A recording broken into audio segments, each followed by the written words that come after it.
Hey, welcome to the channel. This is John with IFD, and today we're going to look at CARS QPack 1 from the AAMC section, the Picasso Passage, you might have heard it called.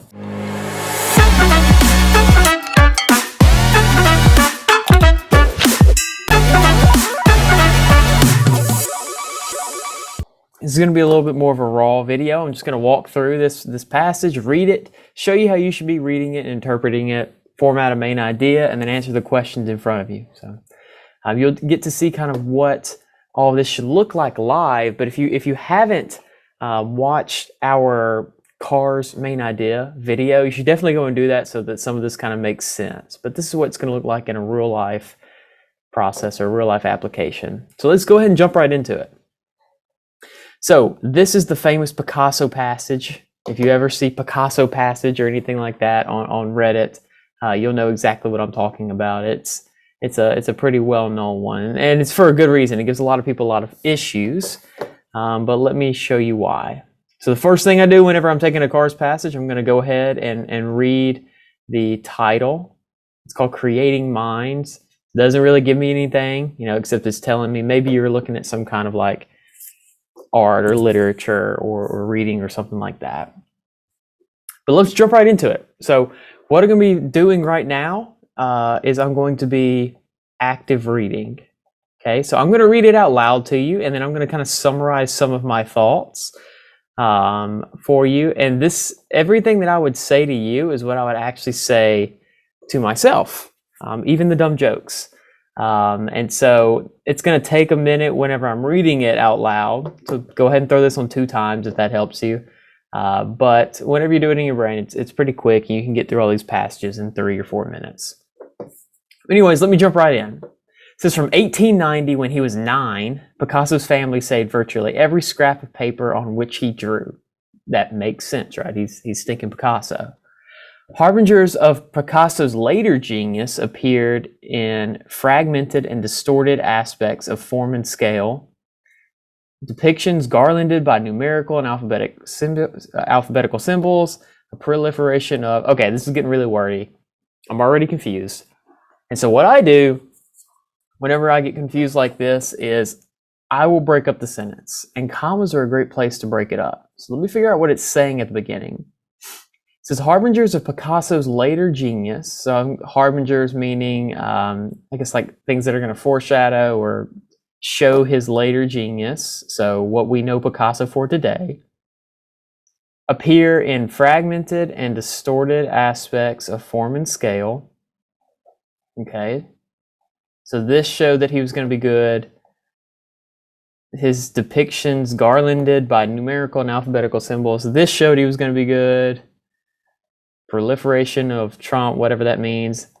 So all these things showed that Picasso was going to be the Picasso that we know and love today. It says, we do not know whether Picasso consciously thought back to these graphic experiments when, 2 decades later, he and George Braque were inventing Cubism, but at least at an unconscious level, Picasso could tap into this reservoir of useful experimentation. So notice that the author's being kind of positive right here. He's crediting Picasso with inventing a type of, I guess, art, Cubism, and saying Picasso must have been able to tap into this because this is good.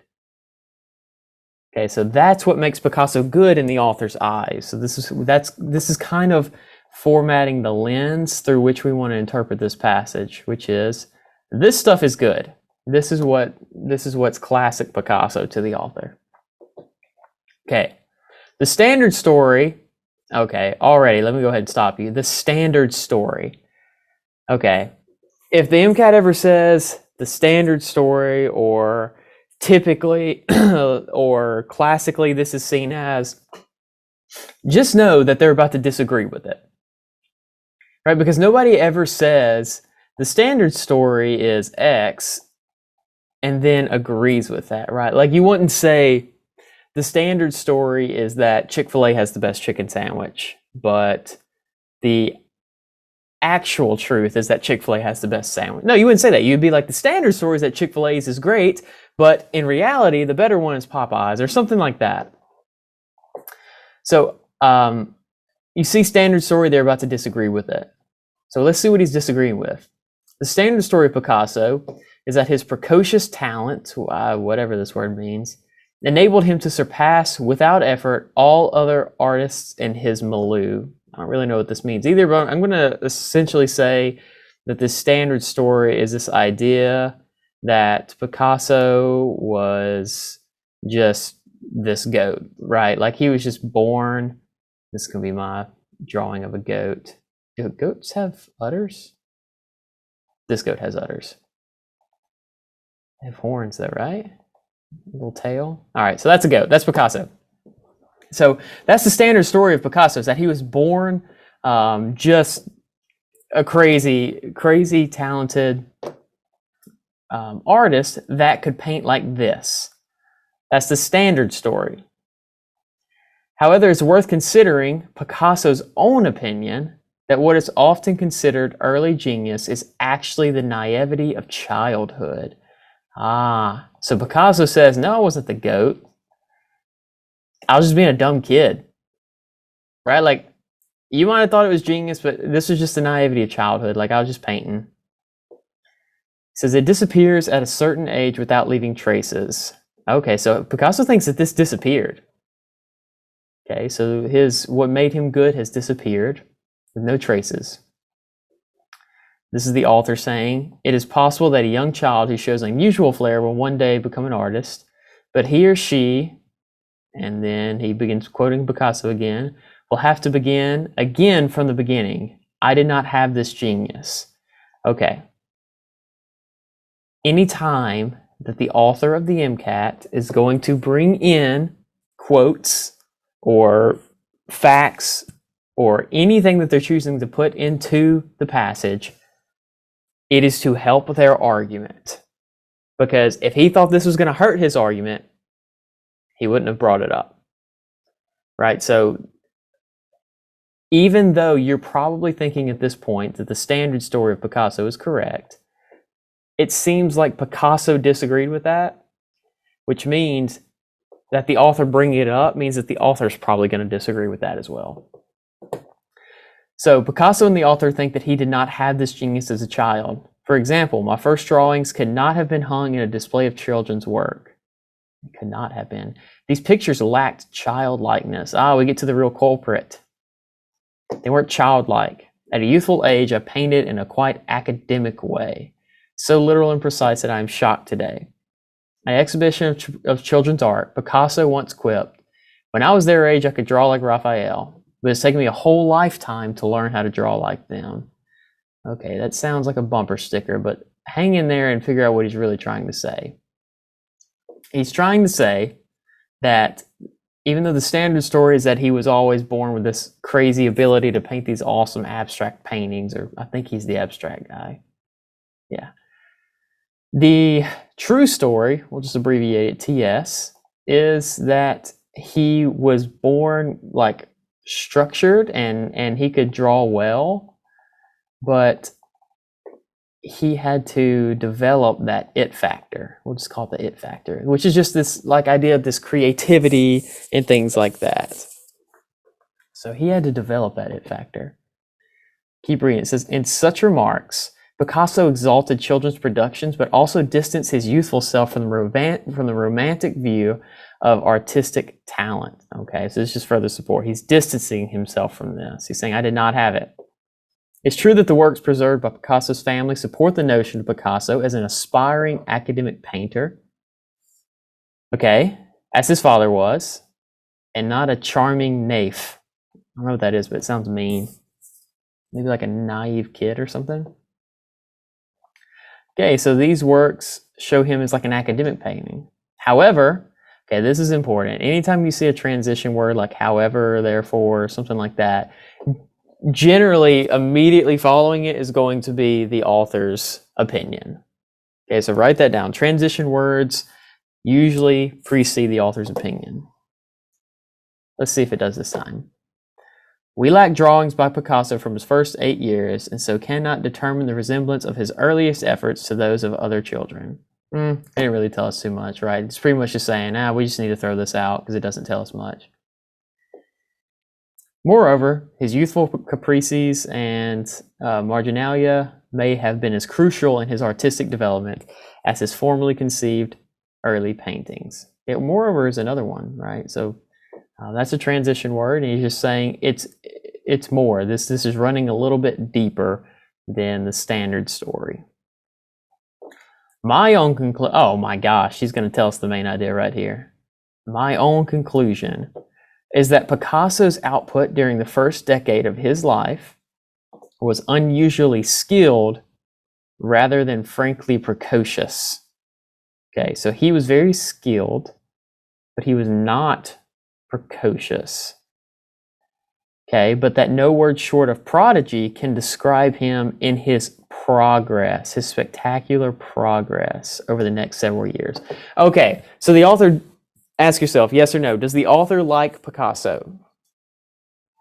Yes, the author is impressed by Picasso, but the author is impressed with Picasso's progress. This is what's cool to the author. Okay, so he says, even though the standard story is that Picasso was always born super talented, the true story is that Picasso was born skilled, and then he had to progress to become talented. They use talented in a different sense than we normally use it.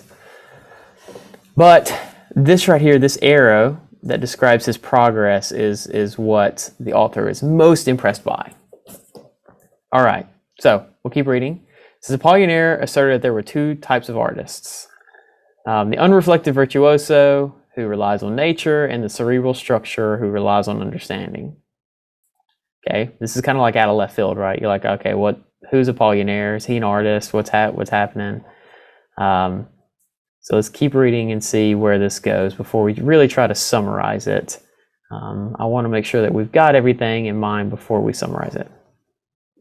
Apollinaire asserted, we already read that. So there's two types. You've got the unreflective virtuoso, who just relies on nature. That's just that person that we all know that's just naturally good. And the cerebral structure, so someone who has to rely on understanding. So if you can't conceptually wrap your mind around it, you're probably not going to be, these people are not going to be good at it. Mozart could serve as a prototype for the first. So Mozart's the virtuoso. He could probably he hears it, he plays it, sat down at a piano, can just bust it out. Beethoven for the second. So Beethoven had to learn to become academic. He had to understand it before he was a renowned composer. As a prodigy, Picasso epitomized the second type. Okay, so Picasso was the second type, the one who relied on understanding, the cerebral structure, the academic. I mean, it all kind of makes sense, right? But, said Apollinaire, he was able to convert himself into the first. Never has there been so fantastic. Note, the author's pulling in quotes again. Never has there been so fantastic a spectacle as the metamorphosis, oh my gosh, he underwent in becoming an artist of the first type. That is high praise. Like, I'm getting stoked for Picasso. This guy's got it. And so this high praise goes towards the progress again, right? So this is the cool part. This is we're starting to connect the dots. We can see what's mentioned and what's emphasized and harped on the most is the progress. It's not the talent, it's the progress.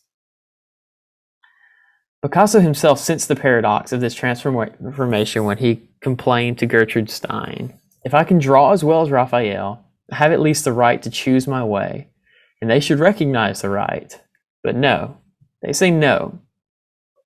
Okay, so Picasso knows he's great, and so he's saying, if I can draw this well, and you recognize that I can draw this well, then you should let me paint how I want, right? Because I can paint it and it will look like you took a picture on your cell phone, because Picasso had like the Razor, Motorola Razor, back in 1890. But he's saying, I can draw it. So quit bothering me about what it looks like, because you know if I wanted to make it look exactly like your face, I could. But no, they say no. Douchebags. This is Picasso throwing shade. This is like a diss track. 1906. The portrait of Gertrude Stein in 1906 stands out as an indicator for this transformation. Picasso asked his subject, okay, so this right here is just all about to be evidence of this transformation. He asked his subject to remain for over 80 sittings. I guess that's a lot. Then he went away for the summer, annihilated the recognizable facial features. And this is a strong word too, right? We haven't really gotten into tone much, or tone words, but that's a big one. He could have just said moved. He said annihilated. So he's trying to drive something home. And finished the portrait away from Stein, substituting mask-like features for realistic ones. Chastised because the portrait did not look like Stein, Picasso reportedly responded with one of the most notable artistic one-liners of the century, quote, "Don't worry, it will," mic drop. I don't even know what that means. I don't even know what this diss track means. If y'all can figure out what he was really trying to say, comment it below, because I don't really know what he was trying to say. But let's see if we can get the answers correct without noting it. Because to me, Gertrude Stein, this whole last paragraph is just to kind of try to throw you off the main idea a little bit, make you think that it's focusing on like Picasso's abstract painting rather than his progress. And B, I think that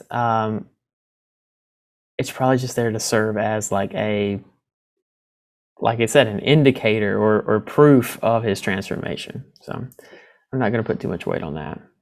Okay, so for the main idea, pause it, write your main idea down. Okay. But for the main idea, I would say, let's think about it. So we had this progress, we had this standard story that's not really true. We had the true story, and the progress, and then we had this idea of going from Apollinaires first to his second. So we've got a lot of these different arguments in there. We've even got the fact that Picasso like dissed himself up there close to the top. So we've got a lot of different arguments. And so for the main idea, what I would probably end up saying is Picasso, because you don't have much time to write this main idea, right? You got to make it up off the top of your head.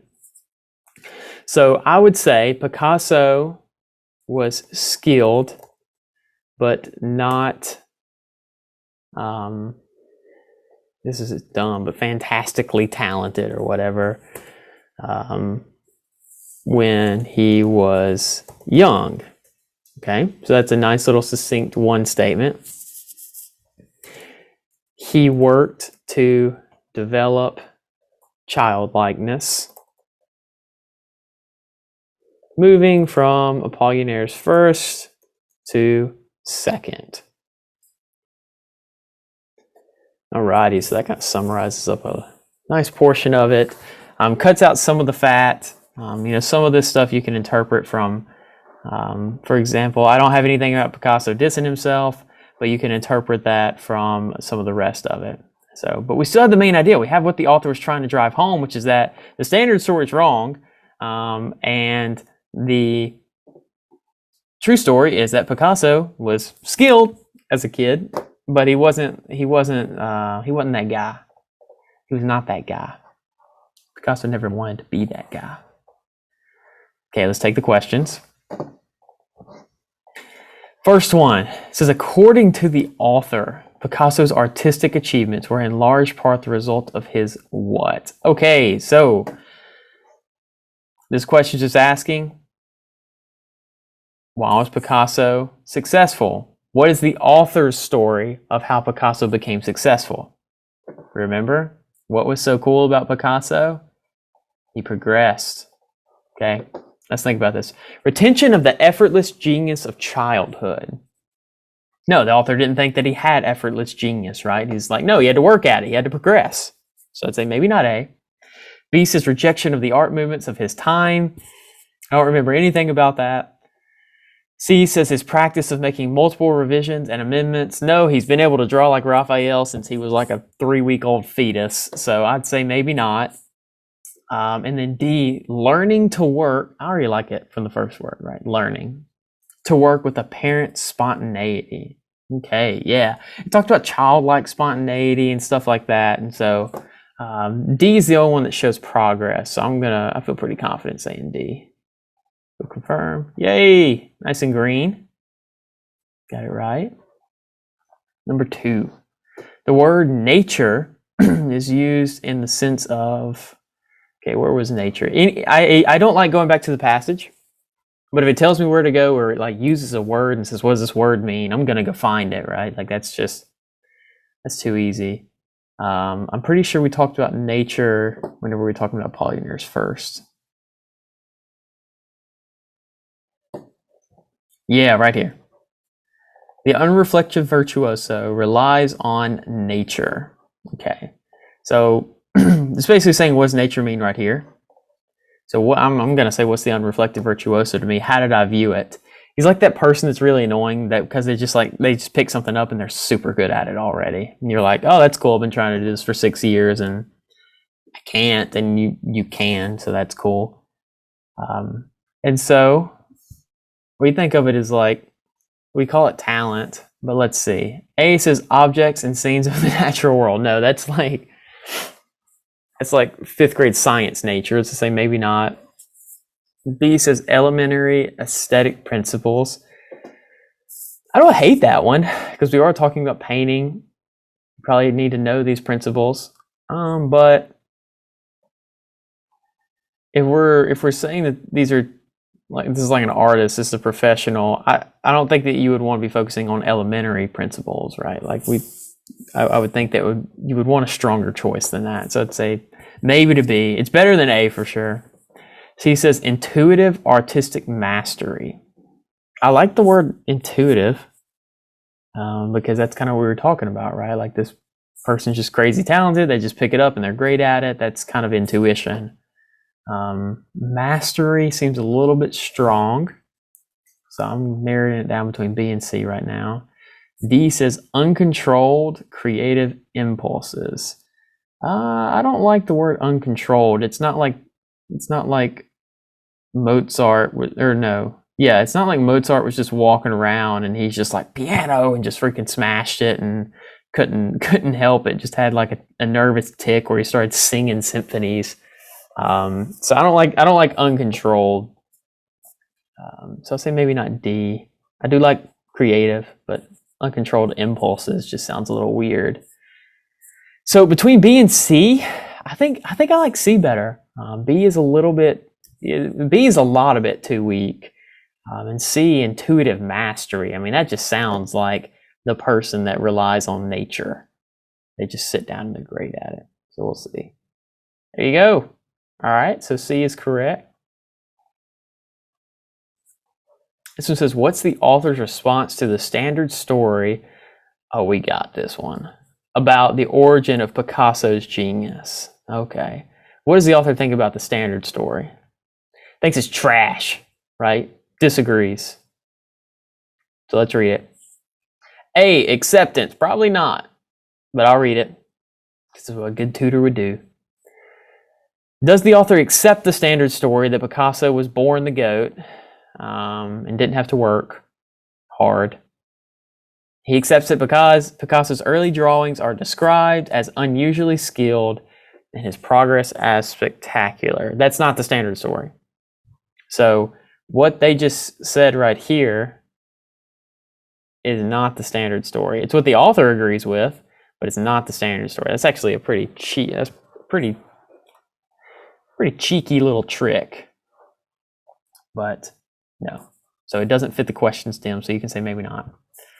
B says neutral is mentioned only to introduce the discussion of Picasso's eventual virtuosity. No, the whole purpose of the passage was to focus on progress, right? And there's no progress if you don't know where you started.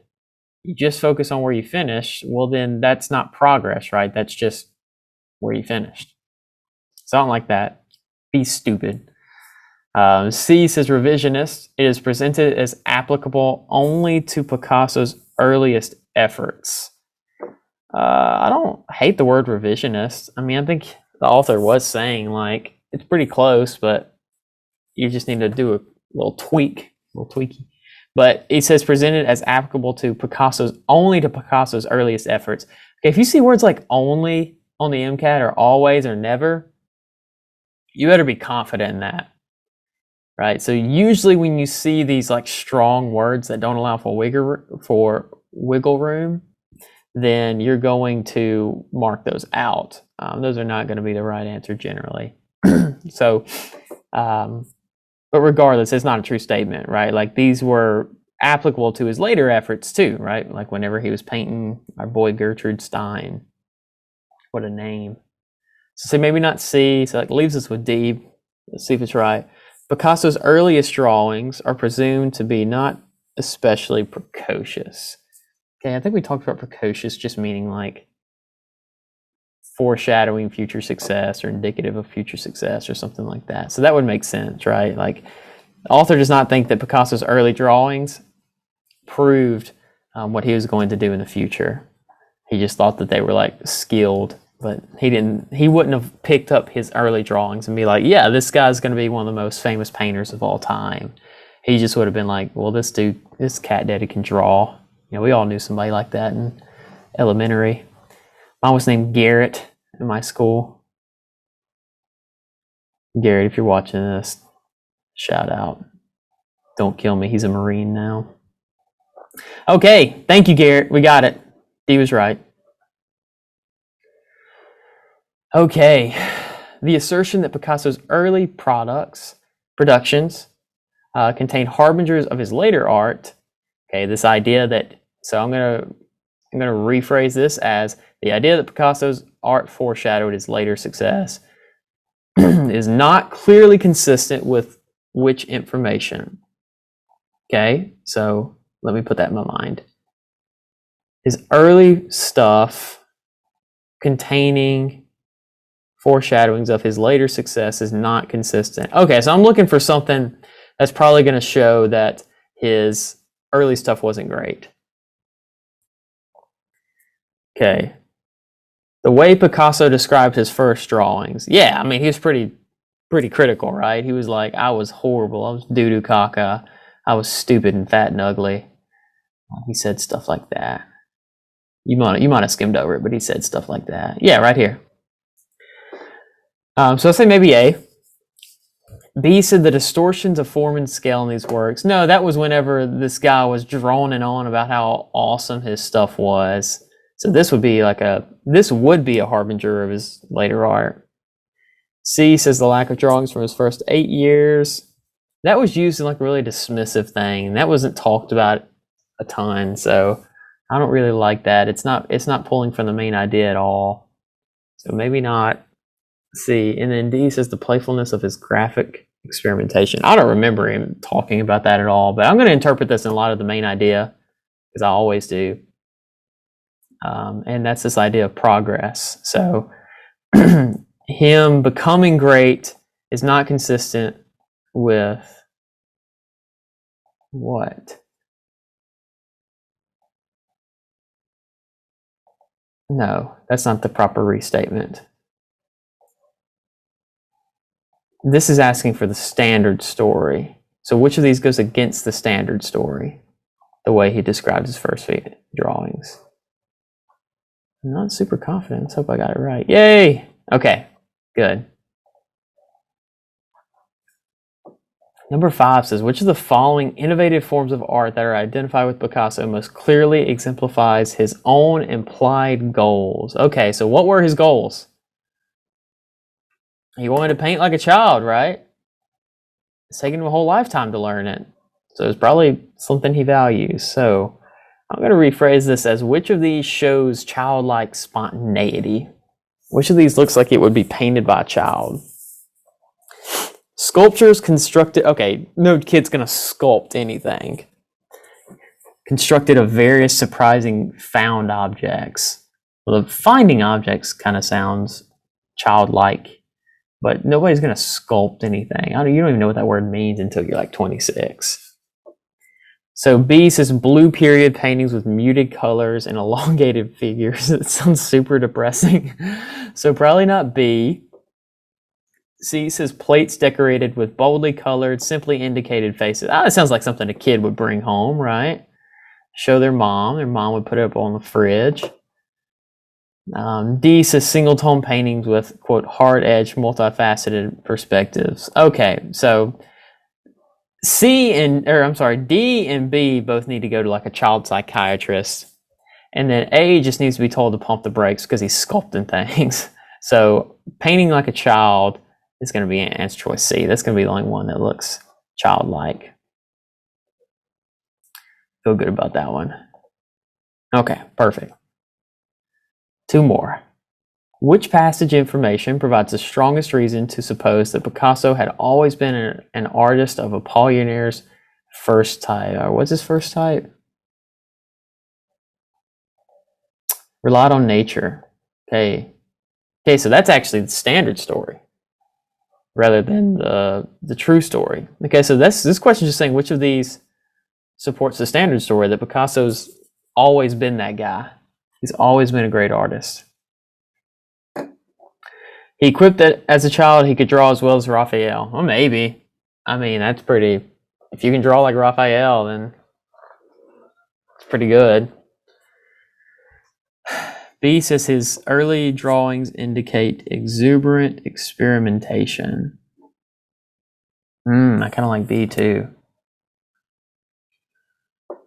The strongest reason, though. So what's the most supported? I kind of like A more than B because this is an actual quote from Picasso. C says he wrote that in his youth he painted in a quite academic way. That sounds kind of negative, so I don't like C. D says he revised his portrait of Gertrude Stein from memory. He didn't even do that when he was a kid. And he didn't even do that, right? Like he made this guy sit 80 times. So I don't like D. I guess he did revise it once he went back and substituted for mask-like features. So I don't like D though, regardless. So I would say...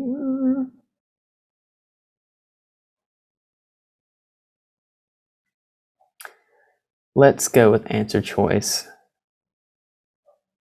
He's always been an artist of Apollinaire's first type.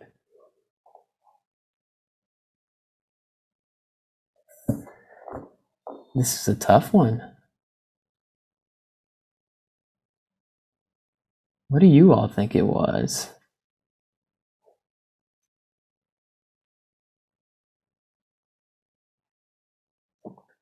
I'm going to say B.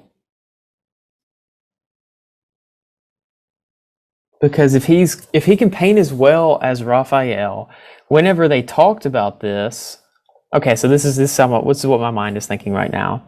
So I think that I can see a way that both of these could technically support the right answer. These could be the right answer. So now I'm saying, okay, how were these brought up then? In what light were these shown?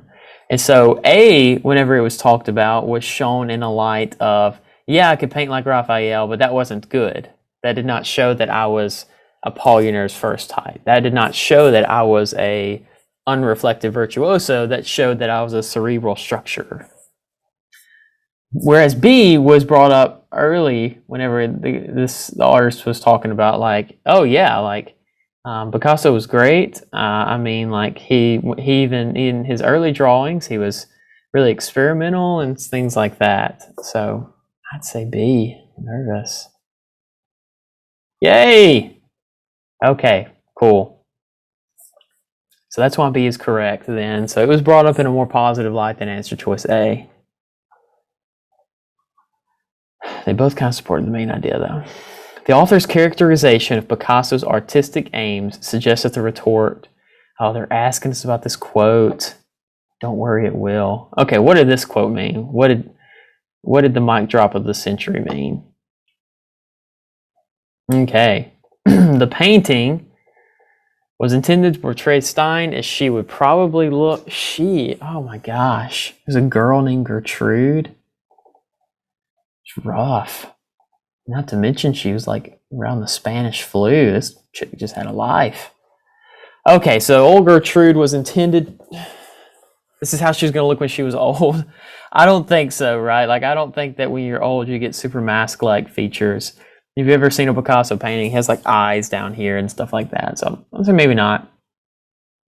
B would become a more accurate portrait as Picasso continued to work on it. No, that's like whenever he was saying down here, he was like, dude, I can draw it like nobody else can. I'm great at this. If it looks different than you're expecting it, it's because I think it should look different. So no, he didn't need more time.